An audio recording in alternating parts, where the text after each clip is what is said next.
টাকা হ্যাঁ তুমি খালি পত্রিকায় পড়ো, পত্রিকায় তো খালি খবর রাখো।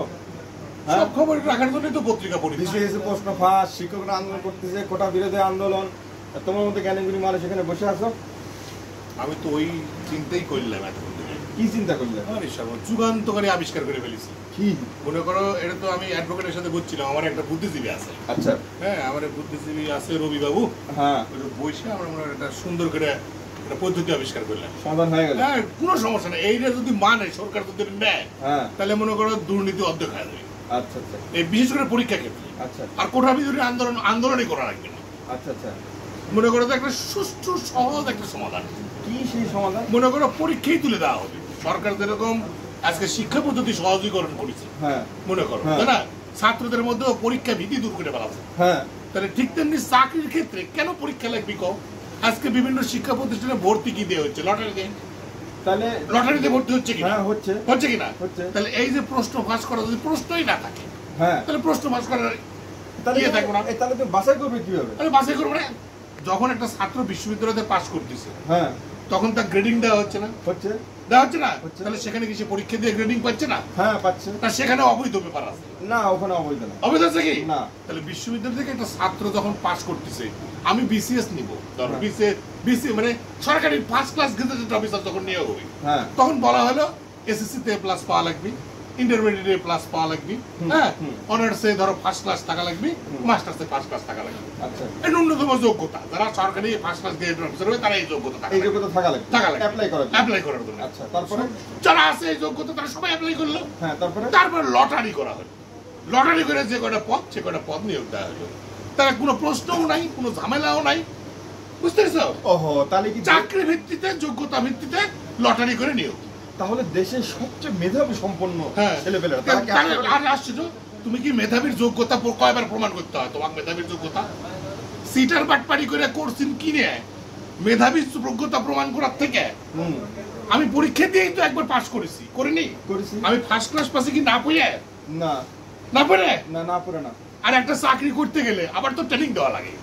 ব্যাংকে তুমি যতই শিক্ষিত হয়, তুমি ব্যাংকে যোগ দাও, আচ্ছা, আবার তোমার ব্যাংকে চাকরি ঢুকলে পরে তোমাকে ট্রেনিং দেওয়া লাগে। ট্রেনিং দেওয়া লাগে? তো ট্রেনিং দেওয়া লাগবে না? তুমি ব্যাংকের চাকরি, তুমি ট্রেনিং দেওয়া লাগবে না? ও, প্রত্যেকটা চাকরির ক্ষেত্রে শিক্ষক হবে তুমি, শিক্ষকের পেশারও তোমার একটা ছোটখাটো ট্রেনিং নিতে হয়, বুঝতে পারছো? আর এখানে আমার একটা প্রশ্ন আছে। হ্যাঁ, যদি আবার আর বাঙালি তো দিন শেষে, তো যদি আবার আমরা এই তোমার হচ্ছে লটারি তো সিটারি নাকি না, লটারির মধ্যে যদি আবার সিটারি করে, সিটারি সব দেখা হতে পারে, কিন্তু সহজীকরণ করলে হ্যাঁ, আপনাকে কিন্তু কম সিটারি হবে, মানে যত বেশি গোপন হবে। লটারি তো উন্মুক্ত স্থানে হবে, আচ্ছা, সিটারি করার তো কোনো বুদ্ধি নাই। আচ্ছা, ঠিক আছে, হ্যাঁ, সিটারি করার জায়গাটা কম। আচ্ছা, কারণ আমি কয়বার পরীক্ষা দিব রে বাবা। আর এই যে কোঠা আন্দোলনে থাকবি না তখন বাবা, লটারি করে হবি। যুগান্তকারী একটা মানে সমাধান না? অবশ্যই। আজ থেকে আন্দোলন হোক, সব পরীক্ষা বাদ। আচ্ছা, লটারি করে বিসিএস এর নিয়োগ হবি, পিএসসি আন্ডারে যত নিয়োগ হবি, মানে যা বাংলাদেশে সব নিয়োগ, পিয়ন থেকে শুরু করে একবারে এ ক্লাস চাকরি পর্যন্ত সব লটারি করে হবি। আচ্ছা, আচ্ছা। আর লটারি করে হলে সব ক্ষেত্রে যদি লটারি হয়, হ্যাঁ, এটা তো ভাগ্যের পরীক্ষা। পাস তো সবাই করেছে, সেটাই সবাই করেনি, সবাই করেছে। তাহলে ধর বাছাই করে দেবে, ডাক্তাররা হবি এ প্লাস গুলো ডাক্তার হবি, ইঞ্জিনিয়ার গুলো এ প্লাস গুলো হবি, মনে করো এইভাবেই তো হয় নাকি? সেটাই। তাহলে যারা ভালো রেজাল্ট করবি, তা তখন রেজাল্ট করার দিকে ঝুঁকবি সবাই। মনে করো যে তোমার এই যে চাকরি ক্ষেত্রে এই যদি লটারির মাধ্যমে করা হয়, তাহলে দুর্নীতি কমে আসবি। মনে করো পয়সা দিয়ে চাকরি নেওয়ার প্রবণতাটা কমে যাবে। আচ্ছা, তাহলে দুর্নীতি যদি কমে, ওই যদি ফিরে চাকরি পায় একটা চাওয়াল, কোর্সিন কেনা লাগিচ্ছে না, বিভিন্ন মামা খালা ধরা লাগিচ্ছে না, কোনো অফিসার এমপি মিনিস্টারের ধরা লাগিচ্ছে না, এমনি চাকরি পাইলো, ঘুষ কম খাবি। আচ্ছা, বুঝলো? আমি যদি এমনি কোনো জিনিস পাই, তাহলে আমি কিন্তু এমনি ঘুষ কম খাবো। আর যদি টাকা দিয়ে এলি, তখন তো টাকা দিব, টাকা দিয়ে যখন নেবো তখন তো টাকা তুলবো। হ্যাঁ, ওর থেকে 3 ডবল তাই না? দুর্নীতি কমে আসা মানে সরকারের একটা পদ্ধতি, কি দেশে দুর্নীতি কমে আসলে তো আসল, তাই না? তাহলে এই লটারির মাধ্যমে করলে দুর্নীতিটাও কমে আসবে, দুর্নীতি কমে যাবে। আমার দেশের মানে দুর্নীতির মাত্রাটা অন্য দেশের তুলনায় সেটা কমে আসবে। হ্যাঁ, তাই না? ওই যে টিবিআই নাকি আরেক টিআইবি, হ্যাঁ, মানে মনে ওইসব বাদই দাও, সব বাদ দাও, সব ধরো দুর্নীতিগ্রস্ত জিনিসগুলো সব কমে আসবে। আচ্ছা, আচ্ছা। আর সাথে সাথে আরেকটা করা লাগবে, সেটা হচ্ছে বেসরকারি যে সমস্ত প্রতিষ্ঠান আছে তাদেরও চাকরির একটা নীতিমালা করে দেওয়া লাগে। সর্বনিম্ন এই বেতন ছাড়া তারা কর্মী নিয়োগ করতে পারবে না। খুব সুন্দর একটা সর্বনিম্ন এই বেতন কাঠামোর উপরে চাকরি দিতে হবে, মানে এই বেতন এতটুকু বেতন দিতেই হবে। এই বেতনের কমে তারা চাকরি দিতে এখন কেউ যদি কয় তাহলে তো আমি ব্যবসা করতে পারবো না, তাহলে করার দরকার নেই ব্যবসা। যারা ওই বেতন দিতে পারবে তারা ব্যবসা করবি।